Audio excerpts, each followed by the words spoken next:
नमस्कार प्रेक्षकांनो, मालिकेच्या उद्याच्या भागामध्ये आपल्याला पाहायला मिळणार आहे की आता घरी सूर्याची आई आलेली आहे असं आपण सर्वजण म्हणत होतो, पण ती सूर्याची आई नसून कोण आहे ते आपल्याला आजच्या या व्हिडिओमध्ये पाहायला मिळणार आहे। त्यासाठी हा व्हिडिओ शेवटपर्यंत पहा। तर आता तिथं आलेले आहेत, त्या घरात येतात। माझं घर आहे, माझा वाडा आहे, माझं देवघर आहे आणि मामनजी म्हणजे सासू सासरे त्यांच्या फोटोच्या पुढे जातात, तुमची सेवा करायला मी पुन्हा आलेली आहे असं म्हणत त्या घरात आलेल्या असतात। आणि त्याचबरोबर घडतं मात्र वेगळंच, कारण इथे तुळजाला कळतच नसतं की कोण आहेत ह्या, कारण तुळजाने त्यांना ओळखलेलं नसतं। नक्की कोण आहेत हा प्रश्न तुळजाला पडलेला असतो, म्हणून तुळजा सगळ्यांना बोलवायला सुरुवात करते, सगळ्यांना बोलवू लागते, सगळ्यांना सांगत असते की लवकर या लवकर या असं म्हणत तुळजा बोलवते। सूर्या सर्वजण बाहेर येतात आणि सूर्या म्हणतो की तू कशाला आलीस इथं आता। सूर्याला खूप राग आलेला असतो, सूर्या मात्र ओरडायला सुरुवात करतो। सूर्या म्हणू लागतो की का आलीस तू इथे, पुन्हा का आली आमच्या आयुष्यात ते सांग मला असं म्हणत सूर्या खूप चिडलेला असतो, तो ओरडत असतो, आरडून ओरडून बोलत असतो, परंतु ती मात्र शांतच असते। आता धनू, तेजू, त्याचबरोबर धनू, राजू या सगळ्यांना प्रश्न पडलेला असतो की नक्की काय झालेलं आहे, कोण आहे। तेव्हा धनू त्याचबरोबर भागू म्हणते की ही आपली आई आहे का, आपली आई परत आली का, म्हणजे लेकरांनी आईचा फोटोही पाहिलेला नसतो। आणि मग इथे सगळ्यांना तो म्हणतो की बाजी काकाची बायको पुष्पा काकी आहे। आणि मग आता जी आलेली आहे ती पुष्पा काकी म्हणजेच सूर्याच्या काकाची बायको। तर इकडे शत्रू आणि तेजू घरी आलेले असतात। शत्रूला खूप राग आलेला असतो। शत्रू म्हणत असतो तुझं काय चाललेलं असते ते मला सांगायचं, कारण तुला माझा प्रॉब्लेम काय आहे ते कळू दे मला आधी, तुझं जे काय नाटक चाललंय ना ते नंतर बघतो मी, कारण तुझा भाऊ आणि माझी बहीण तिथं गुलू करत बसतात आणि तुला साधा माझा हातात घेऊ वाटत नाहीये। नक्की प्रॉब्लेम काय आहे तुझा हे तर मला कळू दे। नवरा बायकोने कसं राहायचं असतं, बायकोने नवऱ्याचं काय ऐकायचं असतं, किती ऐकायचं असतं हे तर तुला कळतच नाही ग, नाही तुझ्या डोक्यात नक्की काय चाललेलं आहे ते मला कळू दे असं तो बोलत असतो। आणि तो वाटेल तसं तिला वागवत असतो आणि तिला म्हणतो की आता मी तुला सांगतोय तू आज बाहेरच राहायचं, कारण तुला जर नवऱ्याची कदर नसेल तर मी पण तुला घरात घेणार नाही, या भाषेत तो बोलत असतो। आणि शत्रू तेजूला सांगतो की आता थंडीत राहा कुडकुडत, मग तुला अक्कल येईल। आणि त्या क्षणी तेजूला खूप वाईट वाटत असतं। तेजू विचार करत असते हे सगळं काय घडतंय, हे माझ्या बाबतीत काय घडतंय। आणि त्याचबरोबर इकडे तेजू रडत असते आणि त्याचबरोबर तिथे लगेचच शालन येते आणि शालन म्हणू लागते की अगं नको रडू, चल तेजू आतमध्ये चल। तेव्हा तेजू म्हणते की नको आत्या, मला यांनी शिक्षा दिलेली आहे।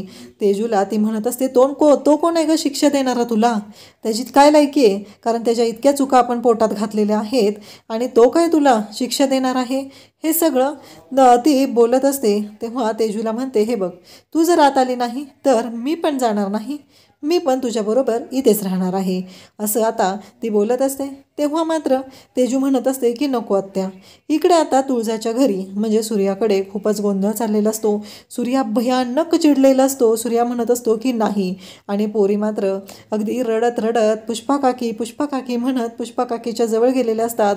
इतकी वर्ष आईच्या मायेला पोरकी झालेली लेकरं आता आईच्या जवळ येत असतात, म्हणजे त्यांच्यासाठी आईच हा खूप मोठा आधार, काकीच हा मोठा आधार होता। आई गेली त्यानंतर त्यांना असं वाटत होतं ही काकी आपल्याला आधार देईल, म्हणून ते काकीच्या जवळ येत असतात। आणि इकडं पुष्पा काकी पण रडत असते, तू माझी धनू ना गं, तू माझी राजू ना गं, तू माझी भागू ना गं असं म्हणत बोलत असते। आणि तेवढ्यातच आलेला असतो तो म्हणजे सूर्याचा बाबा। तात्या तिथं आलेले असतात। तात्या म्हणत असतात अगं पुष्पा काय झालं, बाजी कुठं आहे। तेव्हा पुष्पा म्हणत असते की ते राहिले नाहीत आता, म्हणून तर मला ना कळतच नव्हतं, तुम्हाला सगळ्यांना माहिती आहे ना काय घडलं होतं।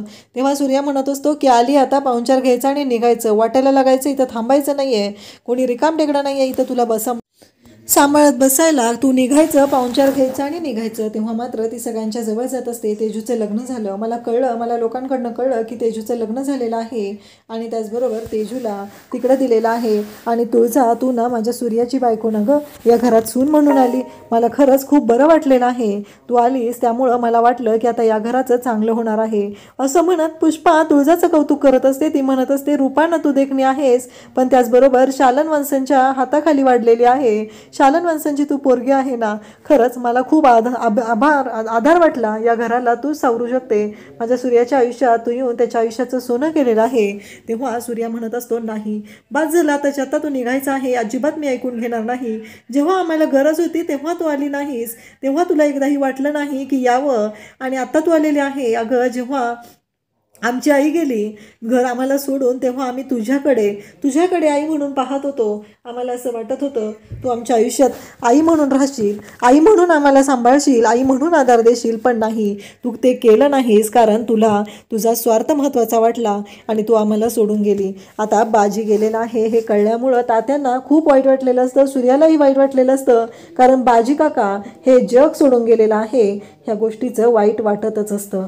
त्याचबरोबर इकडे सगळेजण म्हणत असतात की कसं शक्य आहे. तेव्हा ते शंकर म्हणत असतो, म्हणजे सूर्याचा बाबा म्हणत असतो, तू का घेऊन आली नाहीस गं त्याला एकदा तरी. तेव्हा ती म्हणत असते की मला कळतच नव्हतं काय करायचं, कारण जेव्हा हे सगळं घडत होतं तेव्हा खूप वाईट अवस्था होती. त्यांची शेवटच्या घटका मोजत होते. पण ते म्हणत होते, मी त्या घराला पोरकं करून त्या घरातून निघून आलेलो आहे, पण आता जर मी त्या घरात गेलो तर माझा शंकर दादा मला घेईल का गं, म्हणून ते आलेले नाहीत. हे सगळं ती सांगत असते. आणि तेव्हा मात्र इकडे सूर्याच्या बाबांना खूपच वाईट वाटत असतं. ते रडायला सुरुवात करतात, घेऊन यायचंच ना गं. तेव्हा ती म्हणते की नाही, त्यांना मी आणू शकले नाही, ते येऊ शकले नाहीत, म्हणून मी इथं आत्ता आणलेल्या आहेत त्यांच्या अस्थी. ते म्हणाले की मी गेल्यावर माझ्या अस्थी तरी माझ्या घराला, माझ्या वाड्याला नेऊन ठेव, माझ्या दादाला दर्शन दे, माझ्या सूर्याला दर्शन दे. हे सगळं बोलणं चालू असतं. मग तिनं आणलेल्या ज्या अस्थी असतात त्या बॅगेतल्या अस्थी काढते आणि ते मडकं अस्थींचं तिथं ठेवलं जातं. सगळेजण खूप रडत असतात, कारण त्यांचा बाजी काका गेलेला असतो, बाजी काका या जगात राहिलेला नसतो. त्यामुळं सगळ्यांनाच खूप वाईट वाटलेलं असतं. सगळेजण खूप रडत असतात. आणि त्याचबरोबर बाजी काकाच्या आठवणी सूर्या सांगत असतो. कसं आहे, ज्यावेळेस आमची आई आम्हाला सोडून गेली तेव्हा जे शब्द आठवत आहेत मला, मी विसरलेलो नाही ते शब्द.